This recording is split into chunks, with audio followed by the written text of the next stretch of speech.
Film की शुरुआत में हमें बताया जाता है, ये कहानी है ओपेनहाइमर, एक साइंटिस्ट की जिसने एटॉमिक एनर्जी में अपना नाम बनाया। उसको फादर ऑफ एटॉमिक भी कहा गया। इस कहानी में हमें दिखाया गया है अगर इंसान चाहे तो क्या कुछ नहीं कर सकता, उसकी सोच कहाँ तक नहीं जा सकती। और इसी तरह ओपेनहाइमर ने भी किया। उनकी सोच बहुत आगे तक की थी, लेकिन वो ये नहीं जानते थे कि उनकी सोच किसी को तबाह कर देगी। ये एक सच्ची कहानी है। जब हिरोशिमा और नागासाकी पर एटम बॉम्ब गिराया गया, वो ओपेनहाइमर ने बनाया था और उनके एटम बॉम्ब की वजह से 2 लाख से ज्यादा लोग मारे गए और कई सालों बाद भी उस बॉम्ब का असर रहा। ओपेनहाइमर ने पहला एटॉमिक बॉम्ब बनाया था जिसका नाम था मैनहट्टन प्रोजेक्ट। और हमारी कहानी भी इसी बारे में है, ओपेनहाइमर का ये सफर किसके साथ और कैसा गुजरा। तो कहानी शुरू होती है और हमें ओपेनहाइमर दिखाए जाते हैं। इस वक्त उन पर एक केस चल रहा था। ये केस उनके गद्दार होने के बारे में था कि वो मुल्क के गद्दार हैं। लेकिन ये इल्जाम उन पर क्यों लगा? तो कहानी जाती है यहाँ से पास्ट यानी माजी में। हम एक कोर्ट को देखते हैं जहाँ पर कुछ लोग बैठे हैं। ये एक छोटा सा कोर्ट था जहाँ पर ना तो कोई पब्लिशर था और ना ही प्रेस ना पब्लिक थी। इस केस में ये बताया जा रहा था कि ओपेनहाइमर को सिक्योरिटी क्लियरेंस मिलनी चाहिए या नहीं। यानी कि उन पर जो इल्जाम था कि 6 अगस्त 1945 को हिरोशिमा नागासाकी पर बॉम्ब गिराया गया और उस बॉम्ब को बनाने में उन्हीं का हाथ था। जैसा कि हमें पता है वो बॉम्ब ओपेनहाइमर ने ही बनाया था। उनसे पूछा जाता है कि अब बचपन से ही आप ऐसे तबाही दिमाग वाले थे। तो यहाँ से कहानी जाती है पास्ट माजी में, जब ओपेनहाइमर ने अपना ये सफर शुरू किया। उनके कॉलेज के टाइम में चली जाती है। क्लास में जब केमिस्ट्री के टीचर उन्हें पढ़ा रहे थे, उनका ज्यादा ध्यान नहीं था क्योंकि उनके दिमाग में एटॉमिक एनर्जी घूम रही थी। तो टीचर पूछते हैं कि तुम्हारा ध्यान कहाँ पर है? वो बताते हैं मैंने फिजिक्स के लेक्चर लेने जाना है जो मेरे लिए बहुत ज्यादा जरूरी है। यहाँ पर हमें पता चलता है कि ओपेनहाइमर की दिलचस्पी फिजिक्स में बहुत थी, पर तभी क्लास में काम के दौरान उनके हाथ से कुछ केमिकल्स की बोतल गिर जाती है। ओपेनहाइमर के टीचर कहते हैं कि अब तुम्हारी ये सजा है, तुम यहीं पर रहकर सभी बोतल्स को एक साथ रखोगे। और बाकी के लोग फिजिक्स का लेक्चर सुनने चले जाते हैं, जिनमें उनके टीचर भी शामिल थे जो उस वक्त के बेहतरीन फिजिक्स के टीचर दे रहे थे। ओपेनहाइमर जिनको सबसे ज्यादा जल्दी थी, उन्हें क्लास में ही रोक लिया गया था। तभी काम करते हुए ओपेनहाइमर को गुस्सा आ जाता है। उन्हें वहाँ पर एक जहर की शीशी मिलती है जिसको लेकर वो अपने टीचर के सेब में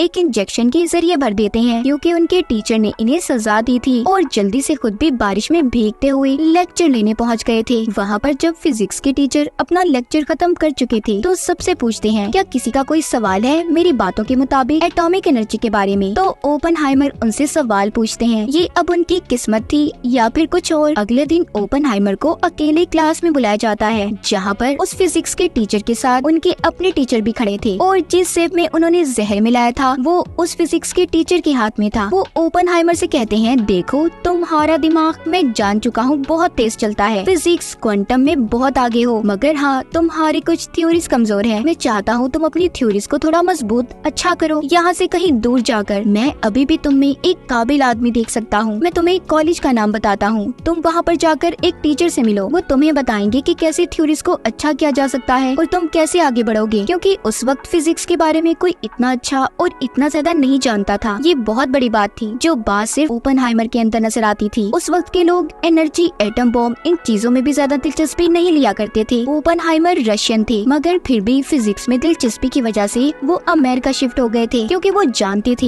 यहाँ से आगे उनकी मंजिल है। तो यहाँ पर हमें कभी पास्ट और कभी प्रेजेंट का सीन दिखाया जाएगा, यानी कि कभी कोर्ट का और कभी ओपेनहाइमर की जिंदगी का, कि उन्होंने इस बॉम्ब को बनाने का सफर कैसे किया और उन पर जो इल्जाम लगा है उसको वो कैसे खत्म कर रहे हैं, क्योंकि उस वक्त अमेरिका और रशिया में बिल्कुल भी नहीं बना करती थी। इनकी मेन कड़ी थी कम्युनिस्ट, जो इन दोनों मुल्कों के दरमियान में झगड़े को बढ़ाने का काम किया करते थे। यहीं पर पार्टी में एक दिन ओपेनहाइमर की मुलाकात एक लड़की से होती है जिसका नाम जीन था, जो एक कम्युनिस्ट थी। जीन जो कि ओपेनहाइमर की फिजिक्स पर फिदा थी, वो जान चुकी थी कि अगर आगे कुछ बड़ा होगा तो वो ओपेनहाइमर ही करेगा। कुछ दिन के बाद ओपेनहाइमर की मुलाकात एक साइंटिस्ट से होती है जो एटॉमिक बॉम्ब पर रिसर्च कर रहे थे। यहाँ पर ओपेनहाइमर की कुछ थ्योरीज फेल हो जाती हैं और फिजिक्स के तजुर्बे कामयाब हो रहे थे। उनको इन्हीं चीजों पर रिसर्च करते हुए काफी साल गुजर जाते हैं। इसी दौरान उन्होंने एक कॉलेज में फिजिक्स क्वांटम को भी पढ़ाया। ओपेनहाइमर ने अपनी जिंदगी के बहुत से साल फिजिक्स के तजुर्बों में गुजार दिए थे। फिर आगे ओपेनहाइमर की मुलाकात किटी नाम की लड़की से होती है। उन दोनों की काफी अच्छी दोस्ती हो गई थी। ओपेनहाइमर और किटी की शादी हो जाती है, मगर ओपेनहाइमर के दिल में अभी भी जीन थी। वो उससे जाकर मिला भी करते थे। एक दिन जीन ओपेनहाइमर से कहती है कि तुम मेरे पास ही रुक जाओ, मुझे तुम्हारी बहुत जरूरत है। मगर ओपेनहाइमर ने उसे समझाया कि मेरी शादी हो गई है और अब मैं आइंदा तुमसे नहीं मिलूंगा।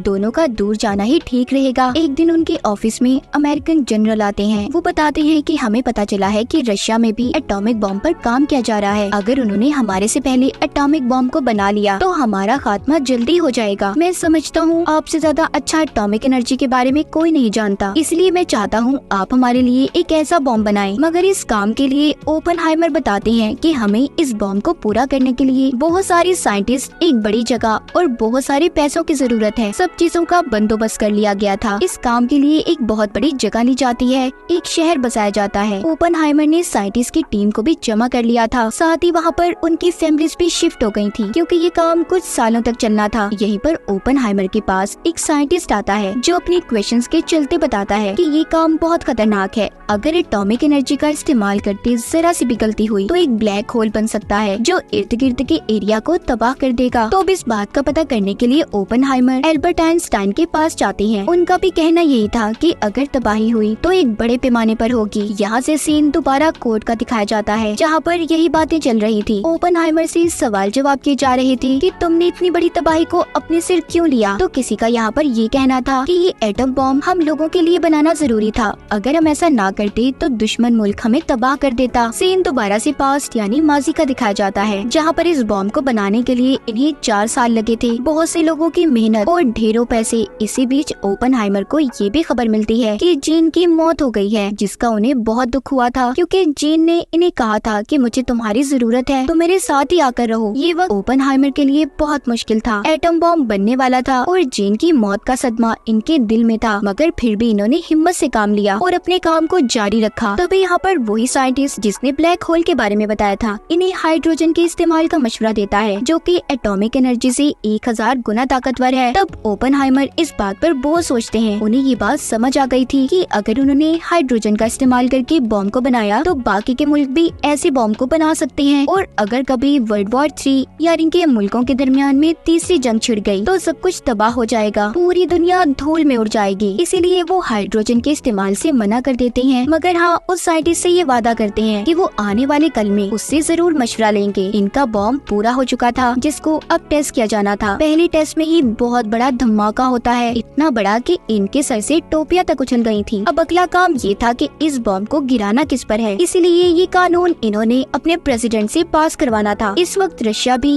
एक बड़ी ताकत थी और अमेरिका भी इसमें कमजोर था, तो जापान प्रेसिडेंट को अपना शिकार जापान नजर आ रहा था। तो ये वहाँ की 16 जगहों को पॉइंट आउट करते हैं। इनमें से इन्होंने एक जगह को चुना था और वो नाम आता है हिरोशिमा नागासाकी का। अब इनके बॉम्ब का आखिरी टेस्ट होना था। उस दिन बारिश हो जाती है और इसी वजह से वो टेस्ट भी रुक गया था। इसी दौरान इनके जनरल को भी न्यूयॉर्क पहुंचकर सारी इन्फॉर्मेशन देनी थी कि आखिर इतने सालों में इन्होंने इतनी मेहनत करके जो चीज बनाई है वो सच में काम भी करती है या नहीं। और इस आखिरी टेस्ट के कुछ घंटों पर ही कई सारे लोगों की उम्मीदें जुड़ी हुई थी। हर बारिश रुक जाती है, सब लोग अब अपनी सांसें थाम लेते हैं। शुरुआत होती है ऐसे धमाके की जिसने अपना नाम बना लिया। ये धमाका इतना बड़ा और इतना खतरनाक था कि जमीन तक हिल गई। इनका बॉम्ब बनाने का तजुर्बा कामयाब हो गया था। सभी बहुत खुश थे और अब ये बॉम्ब हिरोशिमा पर गिराने के लिए तैयार होते हैं। और जब ऐसा किया गया, जहाँ पर अमेरिका की गवर्नमेंट बहुत खुश थी, वहीं पर ओपनहाइमर का दिल उदास था। उन्हें दुख हो रहा था कि उनकी वजह से कितनी फैमिलीज खत्म हो गयी, बहुत से बच्चे माँ से जुदा हो गए, उनके फ्यूचर तबाह हो गए। वो हादसा इतना दर्दनाक था, ओपनहाइमर की आंखों में वही मंजर घूम रहा था। वो अपनी इस कामयाबी के बाद जब अमेरिका में स्पीच देते हैं तो वो सिर्फ बाहर से खुश थे, मगर अंदर से वो बहुत उदास थे। उन्हें अपनी हर तरफ लाशें नजर आ रही थी। जिसके बाद उनकी मुलाकात अमेरिका के प्रेसिडेंट से होती है। ओपनहाइमर कहते हैं, देखिए हमने इस बॉम्ब की प्रोडक्शन तो कर ली, लेकिन हमें यहीं पर इसको रोक देना चाहिए। अगर हमने इसको यहीं पर ना रोका तो दूसरे मुल्क भी ऐसा ही करेंगे, पूरी दुनिया तबाह हो जाएगी, इसका सारा इल्जाम मुझ पर आएगा। प्रेसिडेंट कहते हैं, देखो ये बॉम्ब तुमने नहीं बल्कि हमने गिराया है। फ्यूचर यानी कि आने वाले कल में भी इस पर काम होता रहेगा। अपनी इन कामयाबियों की वजह से ओपनहाइमर बहुत ज्यादा मशहूर तो हो गए थे, मगर यहीं पर उन्होंने अपने इस काम को रोक दिया। यहाँ से कहानी कोर्ट में जाती है, जहाँ पर पुलिस वाले बहुत से साइंटिस्ट इस बात पर दलीलें दे रहे थे कि आखिर कौन कौन कैसे इस बॉम्ब को बनाने वाले प्रोजेक्ट में जुड़ा हुआ था। और यही वजह थी जब ओपनहाइमर ने और भी बॉम्ब बनाने से इनकार किया तो उन्हें मुल्क का गद्दार कहकर इन्हें केस में फंसा दिया गया। यहाँ पर सबकी ओपनहाइमर के बारे में यही सोच थी कि उनका दिमाग इतना तेज कैसे चला कि उन्होंने दुनिया को तबाह करने का बहुत बड़ा हथियार बना लिया। दरअसल यहाँ पर ओपनहाइमर को फंसाने में एक साइंटिस्ट लेविस की चाल थी, जो शुरू से चाहता था कि ओपनहाइमर उनके साथ हाइड्रोजन पर मिलकर काम करे, मगर उन्होंने उसके साथ काम करने से इनकार कर दिया क्योंकि वो जानते थे इस काम से बहुत बड़ी तबाही हो सकती है, और उसी ने ओपनहाइमर को केस में भी फंसाया था। अब यहाँ पर कोर्ट में ओपनहाइमर की बीवी आती है, जिसके पास उस साइंटिस्ट के खिलाफ सबूत थे, जिसकी बिना पर ओपनहाइमर को रिहा कर दिया गया। अब उनके बनाए जाने वाले बॉम्ब्स पर और भी काम किया जाने लगा। कहानी के आखिर में हमें ओपनहाइमर एल्बर्ट आइंस्टाइन के पास दिखाए जाते हैं, जो उनसे बॉम्ब में हाइड्रोजन के इस्तेमाल का पूछते हैं, जिस पर उनका जवाब था जरा देखकर और संभल कर, क्योंकि हाइड्रोजन का बॉम्ब में इस्तेमाल बड़ी तबाही ला सकता है, और इस तबाही का मैंने तुम्हें एटम बॉम्ब बनाने से पहले भी बताया था। तो मूवी तो यहाँ पर खत्म हो गई, पर आगे क्या होने वाला था ये कोई भी नहीं जानता, लेकिन ओपनहाइमर को पहले ही इन तबाहियों का अंदाजा हो रहा था। वो आसमान की तरफ देखते हैं, और इसी के साथ इस फिल्म की कहानी यहीं पर खत्म हो जाती है।